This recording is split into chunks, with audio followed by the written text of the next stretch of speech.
Okay, nongeye kugusuhuza wowe udahwema kudukurikira umunsi ku munsi ko bwije nuko bukeye. Uyu munsi twagaruke turebera hamwe icyamamarekazi uyu bamwita Bwiza Emerance. Ni umukobwa w'umunyarwandakazi, akaba umwanditsi, umuririmbyi, umubyinnyi w'indirimbo uri kuzamuka ku buryo bukomeye cyane mu muziki nyarwanda. Uyu mukobwa kandi akaba yarabashije gutsinda irushanwa rya The Next Diva indi mbuto, yewe kandi iri irushanwa rikaba ryaribaye ku nshuro yaryo ya mbere, aho kandi uyu mukobwa ari kwitegura kugaragaza alubumu ye yakoze ya mbere.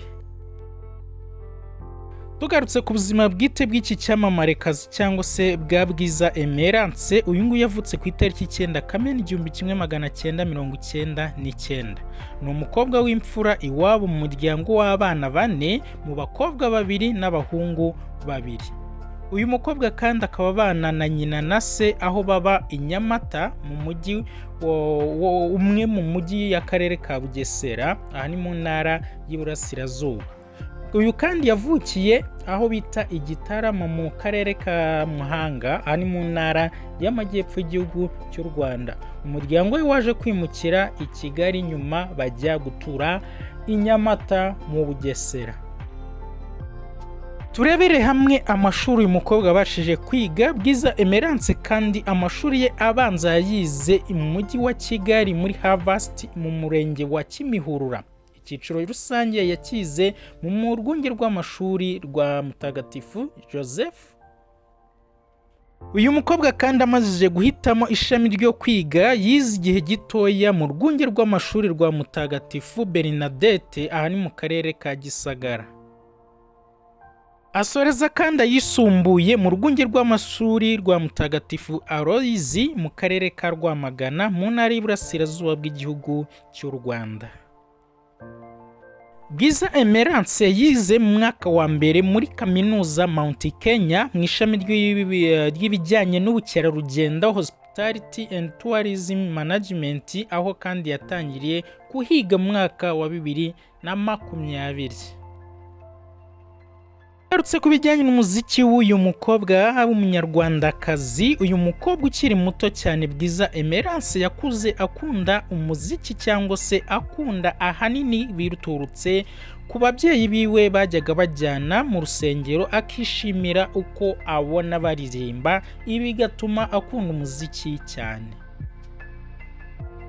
Uyu mukobwa kandi uko yagendaga yigira hejuru mu myaka, ni nako yagendaga akunda kuririmba kurushaho, akajya aririmbira mu makorali agiye atandukanye harimo n'iz'abana, yewe kugeza no kuri uyu munsi n'ubu aracyari umuririmbyi.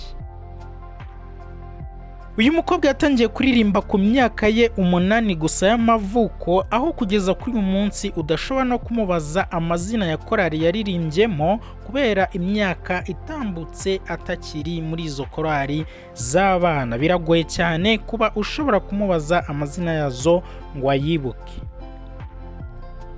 Uyu mukobwa kandi numwe mu baririmbyi b'urusengero asengeramo rwakoreraga hano mu mujyi wa Kigali, nyuma ruza kwimukira i Nyamata. Akaba kandi ashishikajwe cyane no gushyigikira cyangwa se no gutera itafari cyangwa no kubaka itafari mu muziki w'abakobwa ba hano mu gihugu cy'u Rwanda muri rusange. Uyu muhanzi kandi agaragaza neza ko ibyo abahungu bakora n'abakobwa bashobora kubikora mu muziki, kandi uyu muhanzi arateganya gukorana indirimbo n'undi muririmbyi wamenyerewe hano mu Rwanda tuzi ku mazina ya Uwineza Josiane uzwi nka Miss Jojo. Ahangaha kandi amaze imyaka irenga 10 agarutse mu muziki ndetse n'ibikorwa byawo. Uyu mukobwa Bwiza amaje kwibikaho igihembo yatsindiye mu irushanwa rya The Next Diva indi mbuto. Iyi ngiyi ikaba yari ibaye ku nshuro yayo ya mbere, aho yategurwaga na Kikas Birebo Music.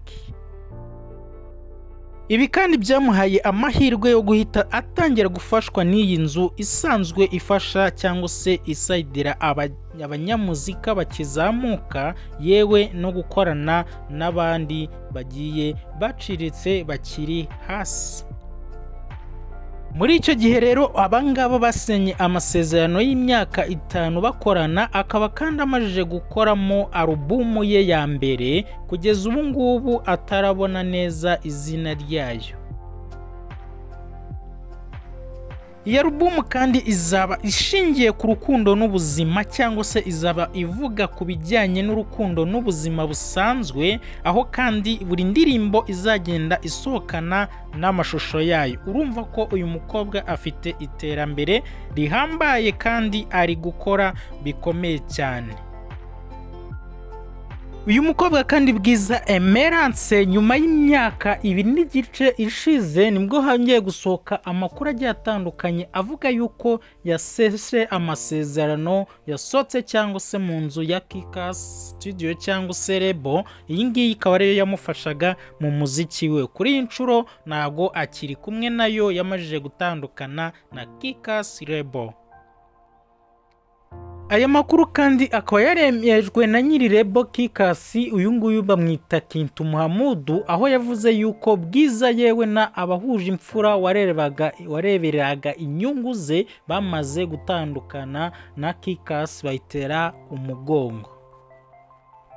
Ngo iyi mpamvu yo gutandukana nuko buri wese atabashije kumvikana na mugenzi we, yewe kandi biza kuviramo impande zombi kutumvikana cyangwa se kutavuga rumwe. Buri wese afata icyemezo cyo gukorera ku ruhande rwe cyangwa se ku mugongo wiwe. Uyu mukobwa wageze muri Kikas muri Nyakanga mu mwaka wa 2021 atsinze irushanwa rya The Next Diva indi mbuto Corporation season ya mbere muri 2021, aza gukoreramo indirimbo zirimo Ready, hakabamo Soja na Monitor n'izindi yewe zigiye zitandukanye. Izi zose ni indirimbo muzi neza zagiye zibica bigacika. Uyu muhanzikazi Bwiza yiyongereye kuri Mico The Best na Dani Vumbi, nabo kandi bamajije gutandukana na Kikas ku mpamvu zabo bwite. Icyakora nabwire basigaye amara masa kuko yaje gusinyisha umuhanzi Niyo Bosco, muramuzi mwese nta numwe utamuzi. Guys, turabakunda, reka uyu munsi tube tugarukiye aha ngaha ku makuru ajyanye na Bwiza. Tuzakomeze mu bindi biganiro bizagenda bikurikira. Nkuko musanzwe mubimenyereye, iyi ni Fungurase TV show, nge wumva ni Mwizerwa Patrick. Guys, nibuke kugenda udakoze subscribe, kora subscribe, usharinge ku nshuti zawe, ugende zimenya byinshi bigiye bitandukanye kuri iyi channel kuko ikugezaho amakuru meza kandi yizewe atari ivumbi. Guys, turabakunda kandi wibuke gusharinga, ujye wibuka kwandika muri comment icyifuzo cyawe cyose, tuhari ku bwawe kugira ngo tubase kugihaza cyangwa kugisubiza. Byinshi wifuza ku byamamare bigiye bitandukanye turahari guys, twandikire muri comment. Ciao.